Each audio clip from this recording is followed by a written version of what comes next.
The Elias Macco Show. News Talk Radio. CJAD 800. Trudy sitting in for Elias. And we've started a little ongoing series about people who have cool jobs and just kind of putting ourselves in their shoes, so to speak, find out how they work and what it's actually like to do a job that may only on the surface actually be a cool job. In this context, we welcome to CJAD now a writer who makes a living as a ghostwriter, Joshua Lisec, certified ghostwriter, author of 2 New York Times bestsellers, and obviously with more than 110 books to his credit, a prolific writer. Joshua, welcome to CJAD. Thank you for having me on. I'm glad to be here. How did you get into ghostwriting? Were you writing your own stuff previously? Yes, that's correct. I got into ghostwriting completely by accident, and how that turned out was my lifelong ambition, from being a youngster onwards, was to become a published novelist one day and make a living writing fiction and stories and whatnot. I'd always been big into that as a child, reading fiction and novels and whatnot from the great American canon of literature that we have. Well, one thing leads to another, and while I'm in college, I get a 2-book deal for an action-adventure thriller series that I had started. Well, as I'm going out meeting my fans and getting readers, taking selfies, signing books, joining author panels, a couple of my readers approach me and ask me if I can help them write their books because they enjoyed mine so much. But the key was they didn't want to write fiction. They wanted to write their memoirs, their own autobiographical stories. But they didn't want them to read like biographies, like, let's say, a Wikipedia entry about their life. They wanted, dialogue and descriptions and the richness of their story fully illustrated, and thought, what if you wrote like the novelization of my life story? And I said, okay, fine, sure, I'll help you with your book. And I've been saying, okay, fine, sure, for 15 years. More than 110 times, I guess now you said yes. Who are your clients? Who is coming to you with this request that you help them tell their story? It's a little bit of everyone and everything, frankly, from, let's say, great-grandparents who have a meaningful story of, let's say, overcoming significant personal struggle early in their life, and then building a vast, successful, mini business empire and family office. Or it's people who are a bona fide celebrity in their domain, or in Los Angeles or New York. I've had a number of those characters over the years. The occasional politician, statesman. I've written for a number of Canadian authors in various provinces, from British Columbia well over to Ontario. And it's typically a CEO, it's a business entrepreneur, or it's someone who is a deep expert in their domain. They have professional certifications, credentials, whether it's a professional lawyer or a health specialist, surgeon, let's say, or it's, someone who's a coach or a consultant in a particular industry. And these are people who really don't have the time to write their own books. And with the advent of AI, many of them have tried to kind of begin their book process with using AI, but the issue is that AI tends to overwrite things and repeat itself. And, they'll have a first attempt using AI, not be a real fan of it, and think, I just need like a real person to talk to and help me sort through all this. And that real person, more often than not, happens to be me. What talents do you think you have, in addition to just being a solid writer who can put a sentence together? What talents do you think you have that make you a good ghostwriter? I think the first thing is because I have a background as a professional fiction writer. And I also have some experience in the theater, in acting and stand-up comedy, scripted shows in a professional setting.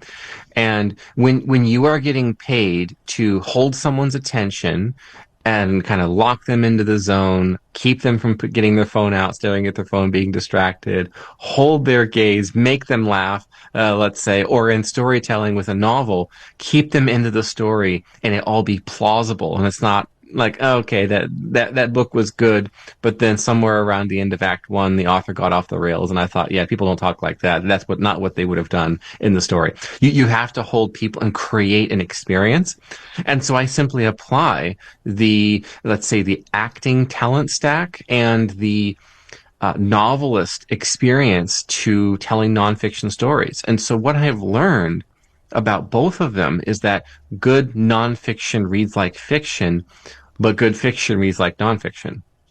I'm getting my head around that. It might take a minute, Joshua.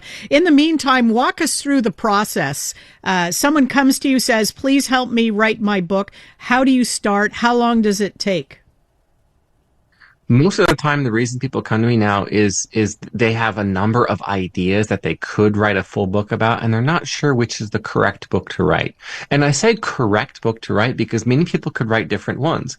So let's say a professional in some domain comes to me. Let's say it's a health specialist. Maybe they have a private practice. They take on private clients, that sort of thing. I do a lot of health and wellness, diet, fitness, nutrition, and medical texts. And they're a deep expert in their domain. And maybe they've published these papers before, they teach at this institution, they have their private practice. There is about 1,001 different topics they could write about. But what is the commercially viable package for their best ideas? So I'll actually ask them, what is it you want your book to do for you? So do you want it to open new institutional doors? Is this a status play?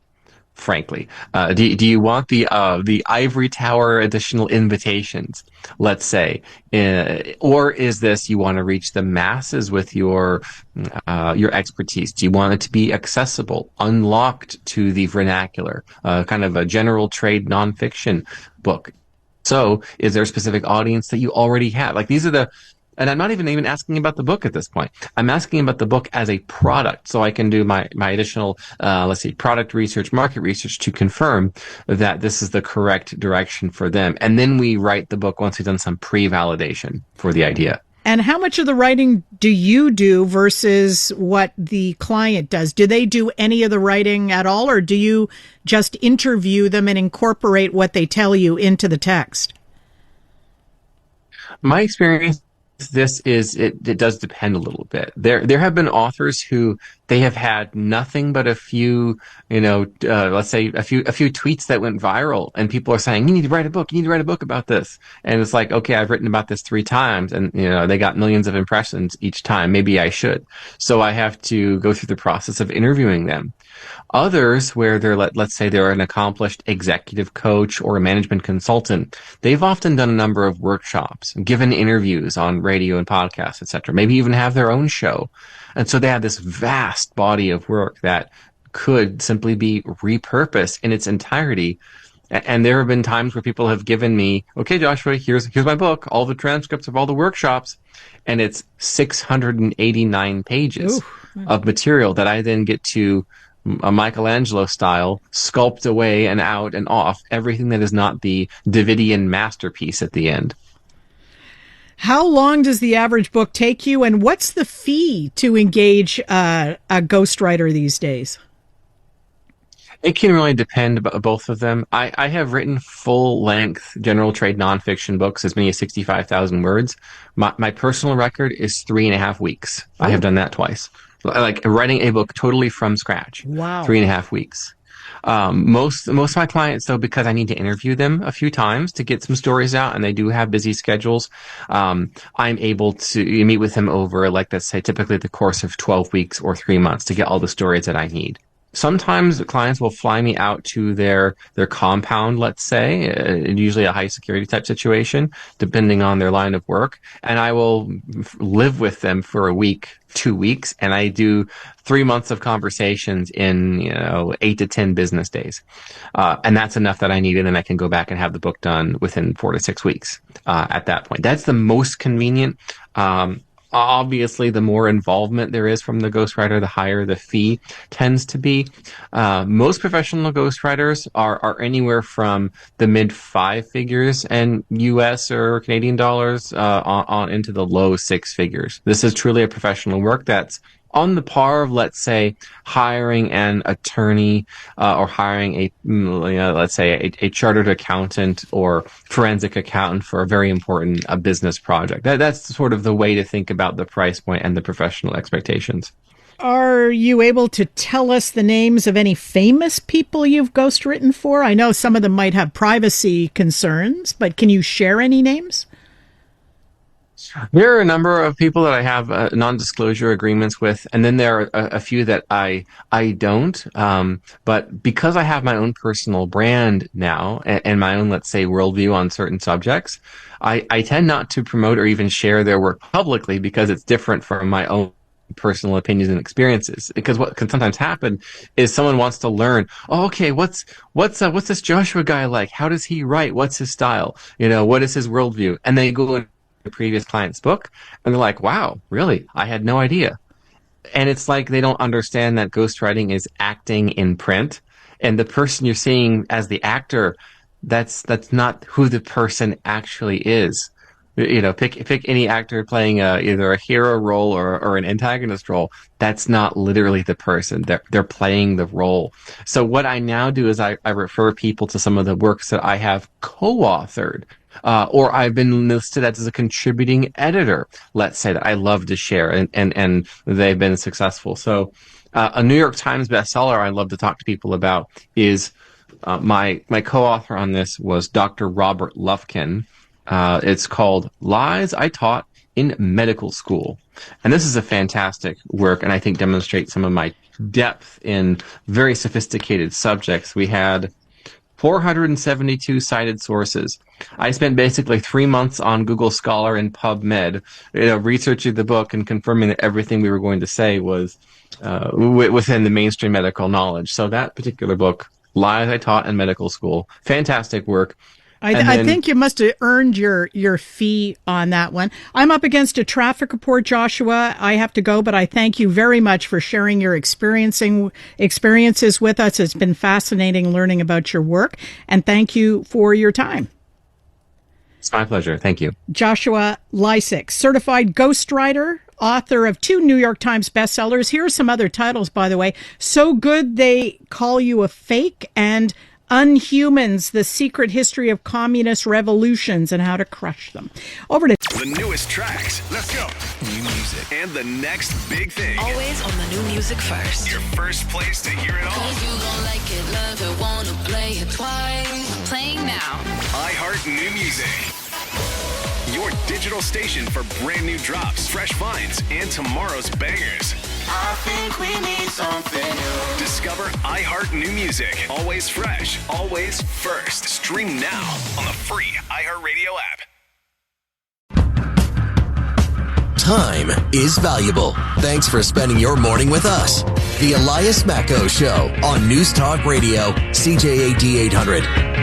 Trudy sitting in, and as we celebrate this summer the 50th anniversary of the 1976 Olympics here in Montreal, you might recall that it ended on a tiny bit of a down note because Canada did not win a gold medal on home soil. That was one of the disappointments, but there were a lot of highs for this city too, and we're very pleased to welcome one of the silver medal winners to the show now.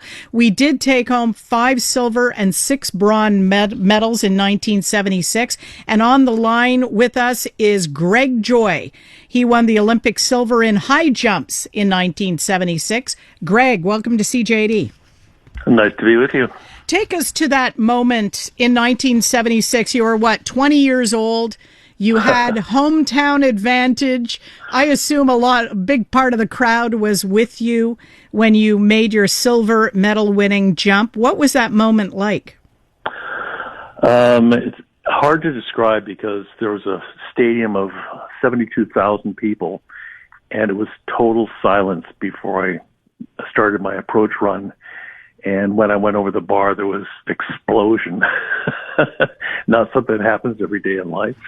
And it became a moment in Canadian history that I happened to be the main actor with I was speaking with my daughter's with me today, and I was speaking with her when we were driving down from Ottawa, and said, it's interesting because back then there were 2 television stations.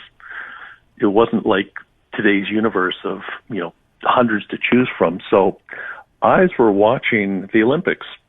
So when we hosted the Olympics and television became such a large part of the coverage, it became an opportunity for people to absorb the Olympics live and experience it as it was happening, rather than, I saw you on, this streaming service 2 days after it happened. Yeah. So it was an environment that created moments like Nadia and Bruce Jenner and, so many things that happened during the 76 games that stuck in people's memories. I think one of the reasons why it was such, it became an important moment going forward, because the jump became part of the CBC TV kind of sign-off reel. And so we were reminded over and over again how you pulled that off and gave us that moment of celebration in the stadium. And it really, it kept the flame alive, I think, to a large degree for Olympic pride and hope. Yeah, so many people would come up and say, I saw you on TV last night. I'd say, go to bed. You stay up too late. But they had it in the morning when TV came on, and they had it when TV went off. Now that doesn't happen anymore. But yeah, it became one of those, for me, it was just such a huge honor to be included in that and to be the final moment of the O Canada, television sign-off was a huge honor. And it did capture a moment of the Olympics that people could relate to. In the years following, you continued, your athletic endeavors. You were stymied in the next Olympics because of the Russian boycott, I believe. Yes. The team decided not to go. Were you primed for that Olympics? Was this a crushing disappointment to you at the time? Yes and no. I'd broken the world record in 1978, so I was moving in that direction. It wasn't as crushing for me because I had my Olympic moment, and my personality is, I've been there, I've done that, I don't need to do it again. But what I felt sorry for were like the 16-year-old gymnasts who had the boycott was their only opportunity at that, like gymnasts at that time. They wouldn't compete after 20. So those are the people, the ones who had one shot because of the nature of their sport, and they didn't get to experience the Olympics. That's where I felt bad for the boycott.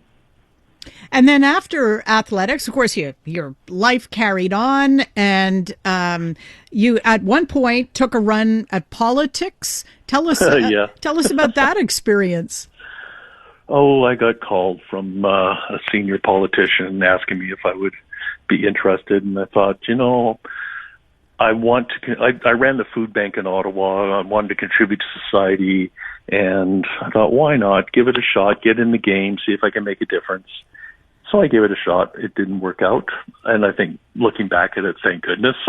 Oh, really? That was for the legislature, wasn't it, in Ontario? That was a provincial seat that you contested? Well, I'll tell you a little quick story. I was flying to Paris, and I got off the flight, and Jean Charest was on the same flight, and we've known each other for years.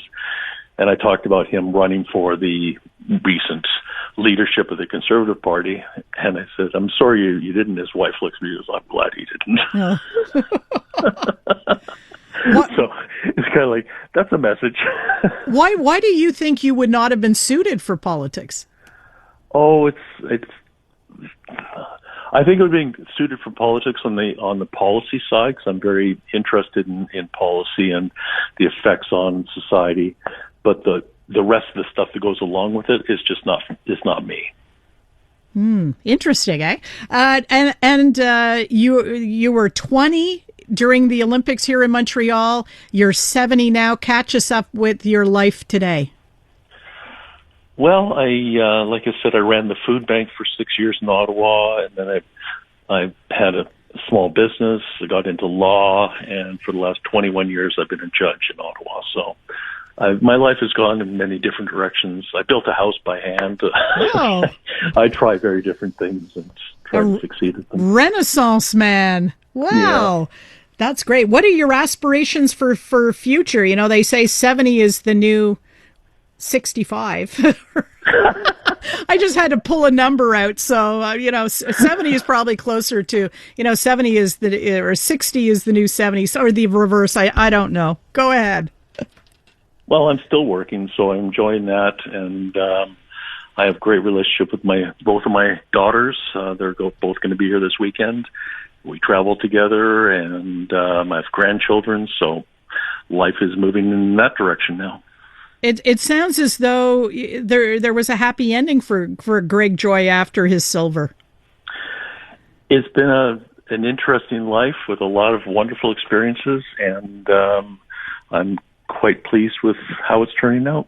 Well, we're very pleased to have you in Montreal for the celebrations. It's great to have you back, and thank you again for giving us that glorious moment, your silver at the Olympics here in Montreal. Greg Joy, thank you.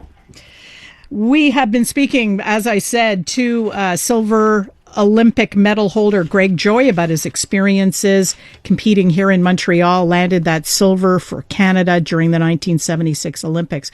When we return after the 11:30 update, we will talk about a renewed push to reduce the weed age here in Quebec to 18. It's 21 now, and we'll tell you why some people believe it should be the same age at which you can drink alcohol. Stand by. Unmistakably Canadian. It's the music that raised you. The artists raising the bar. Hi, this is Brian Adams. Hey, my name's Brett Emmons. I'm from the Glorious Sons. Hi, I'm Nelly Furtado. Made in Canada. The station that champions Canadian music. Loud, proud, and all yours. No passports required. Just press play. Tap into Made in Canada now on iHeartRadio.ca or the free iHeartRadio app. Missed something? Subscribe to the Elias Macko Show podcast to catch up. Available on iHeartRadio and wherever you get your podcasts. 15,000 people found themselves turned away from the official government weed store, many of them because they were either under the age of 21 or had dodgy ID alleging they were over the age of 21. We'll tell you why some people are pushing to have the cannabis consuming age lowered from 21 to 18 like it is in other jurisdictions. Some other jurisdictions. That's coming up. Now trending, the latest in lifestyle with Andrea Elias and Orla Johannes. Hi, I'm Andrea. And I'm Orla. This week, join us for the best of Now Trending. We'll tell you how to ace your next job interview and summer grilling hacks from barbecue expert Ted Reeder. Plus, how to keep our brain healthy as we age and what is job hugging. Now Trending, Sunday afternoon at 2 on CJAD 800. Unmistakably Canadian. It's the music that raised you.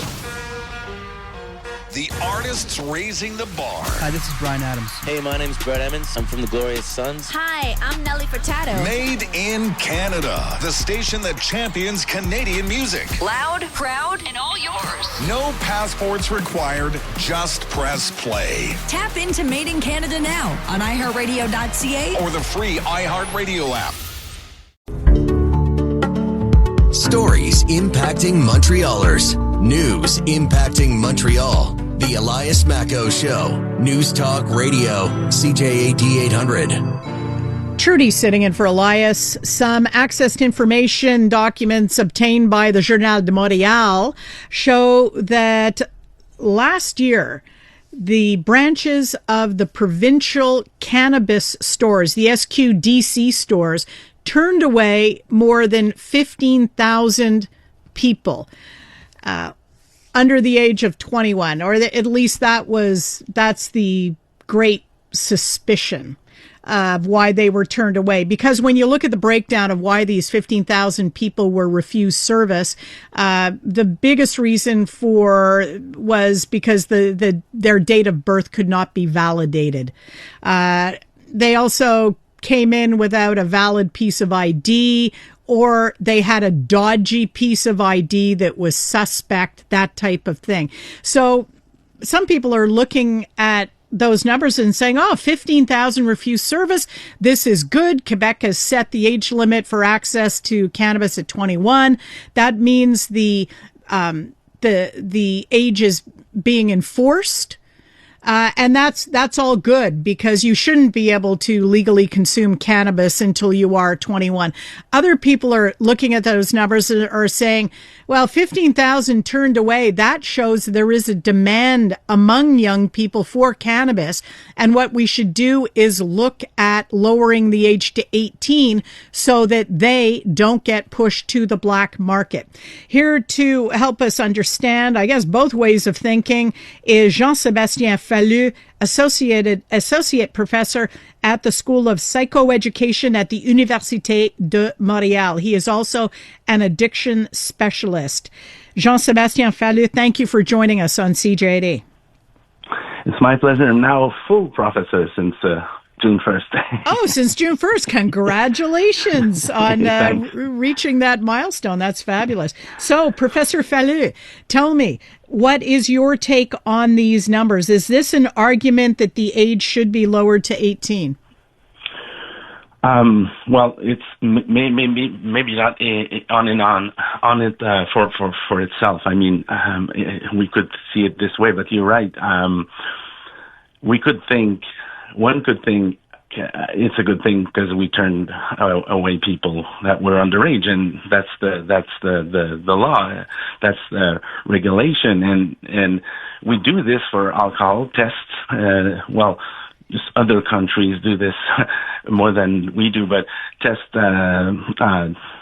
outlets to see if they enforce these regulations, and it's usually seen as a good thing. The thing is, if we're pragmatic and realistic here, I think I don't only think the data shows that the number of young people between the age of 18 and 21 that report have used cannabis in the last 12 months. Every year, we have a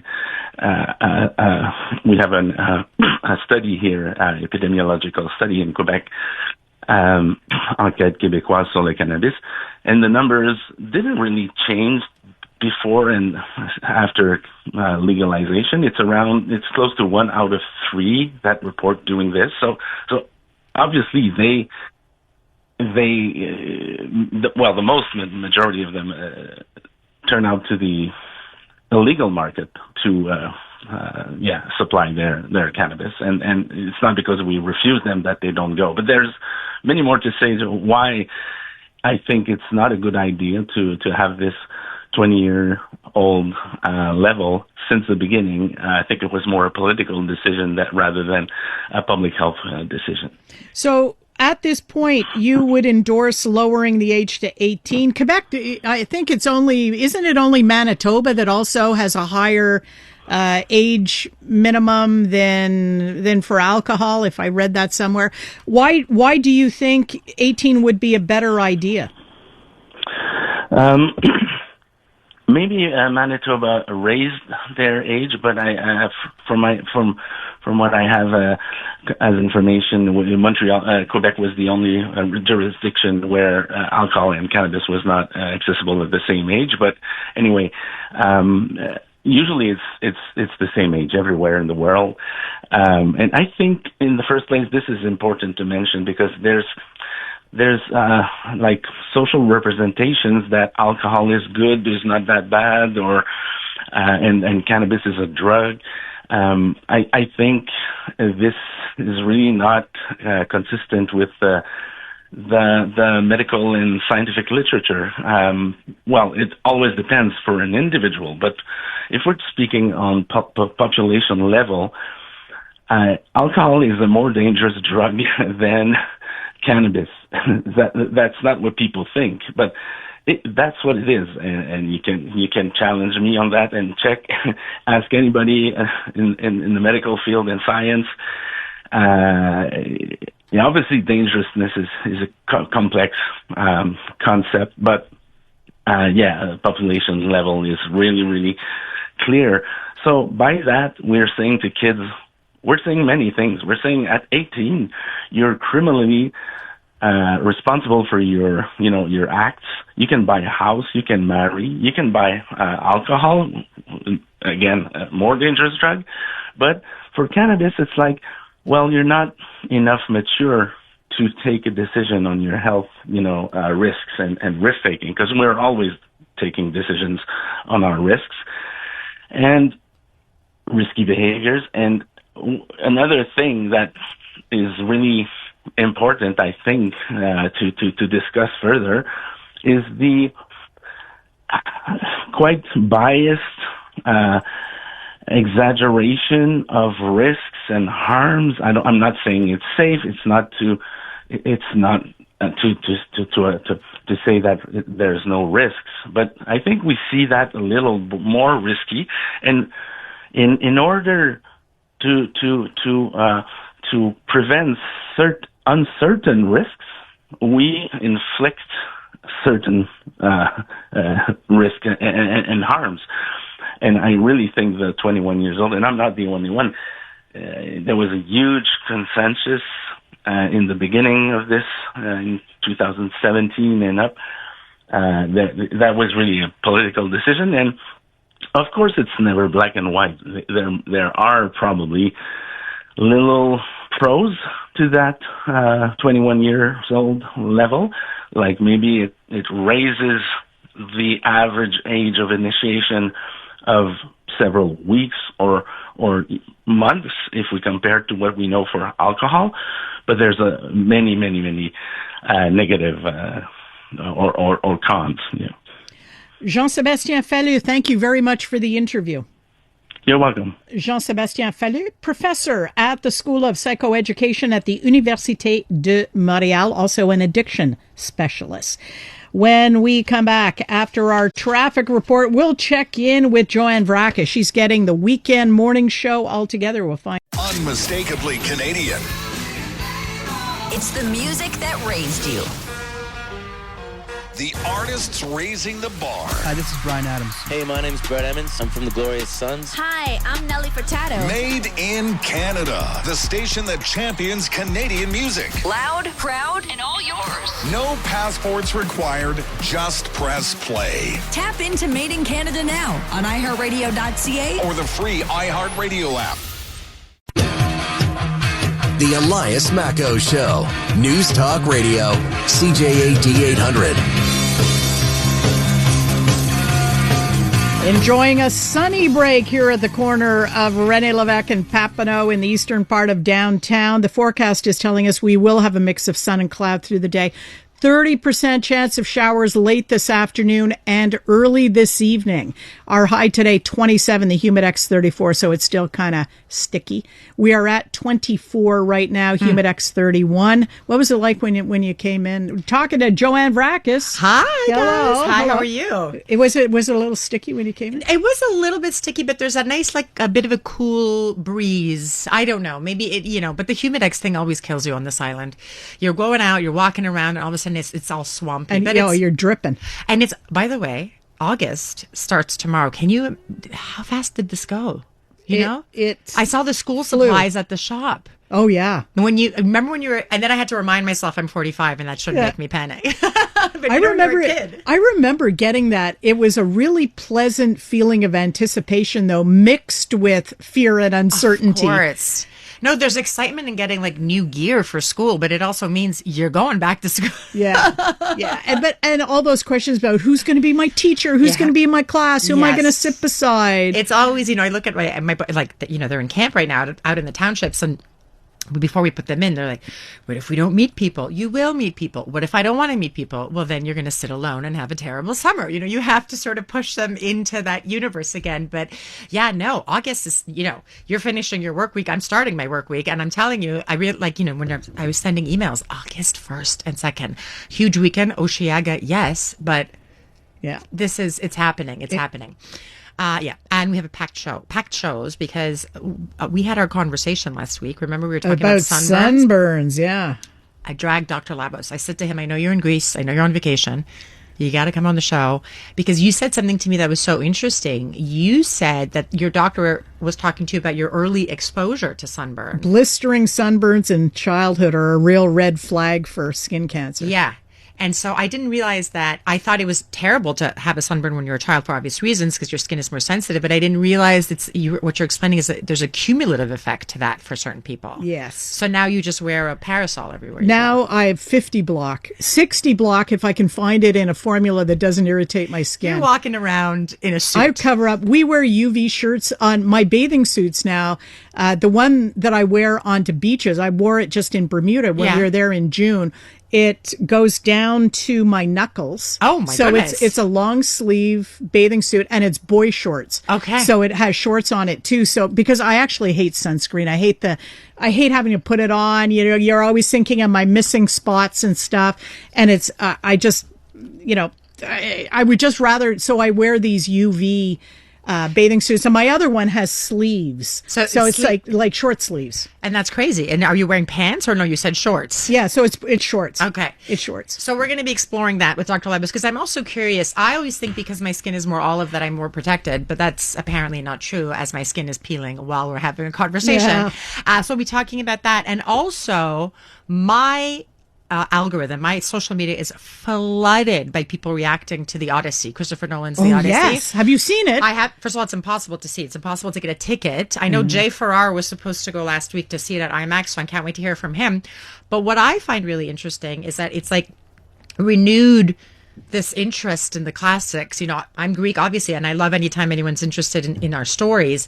And, you know, people are talking about honor and this. You know, the young guys on the internet who had, you know, initially gone one way of the Andrew Tate's manosphere are now going back to try to be honorable human beings. So what I've done is I found a classics professor at McGill. She's she's very interesting, published so many books on Greek mythology, Greek myth, and Greek storytelling. And I want to know from her, I'm so curious as to why these characters have persisted. Why do we still, you know, because this is not the first telling of the story in film. Why are young men in particular responding so much to the story that's 3,000 years old?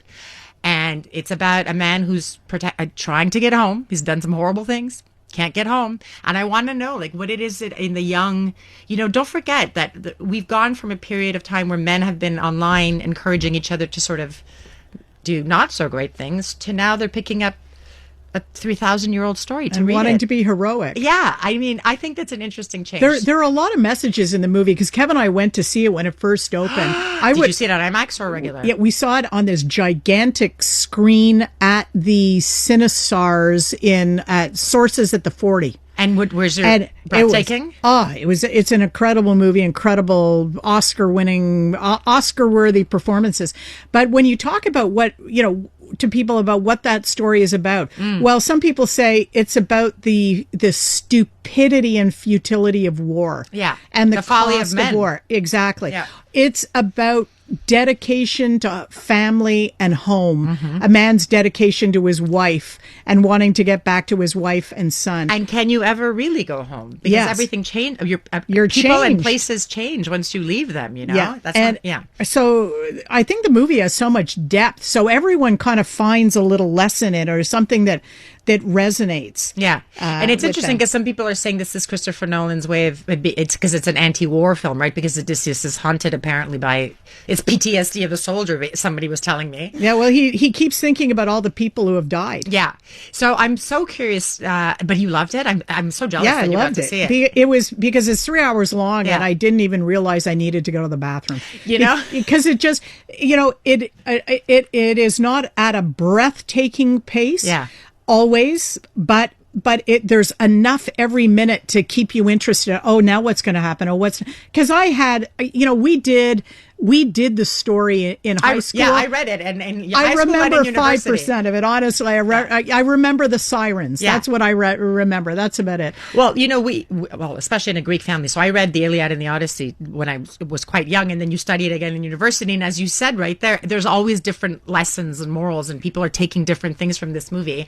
But it is curious to see that almost 3,000 years later, people are attached to these stories. Yeah, and I would recommend to anyone who read the story when they were in high school to go and see the movie, because all of those messages and nuances flew right over my head. I honestly think maybe you shouldn't study that until you hit college or university, because you don't have the emotional maturity and experience as a human being to understand a lot of the importance. Yeah, you're reading the first level of it, right? Yeah. And then you're not understanding, like that book, The Little Prince, Le Petit Prince. You read it as a kid, not realizing it's a story about life and discovery.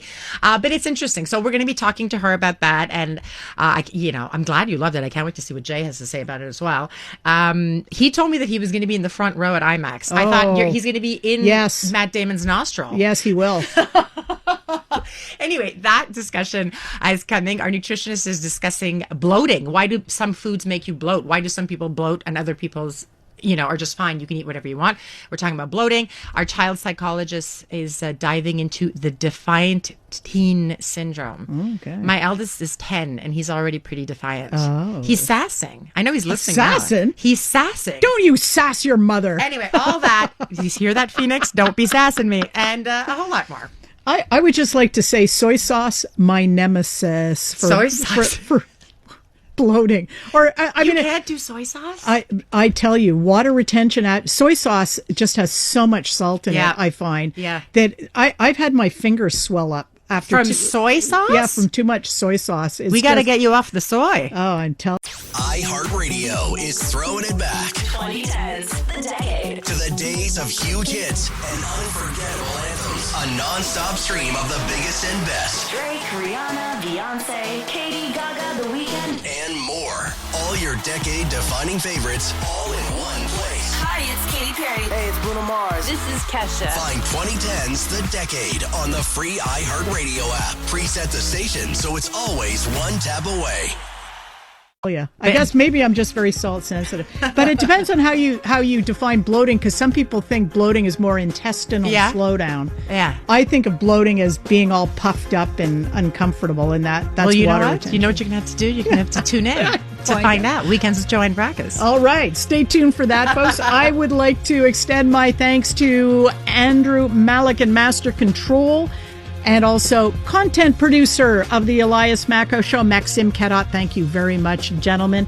Enjoy your weekend, folks. Enjoy your afternoon. Don't forget, Repercussion Theater, A Winter's Tale, Greer Park Pierrefonds tonight. Let's cross our fingers and hope that 30% chance of showers doesn't rain on the parade. Have a great afternoon. Unmistakably Canadian. It's the music that raised you. The artists raising the bar. Hi, this is Brian Adams. Hey, my name's Brett Emmons. I'm from the Glorious Sons. Hi, I'm Nelly Furtado. Made in Canada. The station that champions Canadian music. Loud, proud, and all yours. No passports required. Just press play. Tap into Made in Canada now on iHeartRadio.ca or the free iHeartRadio app. You're listening to the Voice of Montreal. News Talk Radio, CJAD 800. An iHeartRadio station. The newest tracks. Let's go. New music. And the next big thing. Always on the new music first. Your first place to hear it all. 'Cause you gon' like it, love it, wanna play it twice. Playing now. iHeart New Music. Your digital station for brand new drops, fresh finds, and tomorrow's bangers. I think we need something new. Discover iHeart New Music. Always fresh, always first. Stream now on the free iHeartRadio app.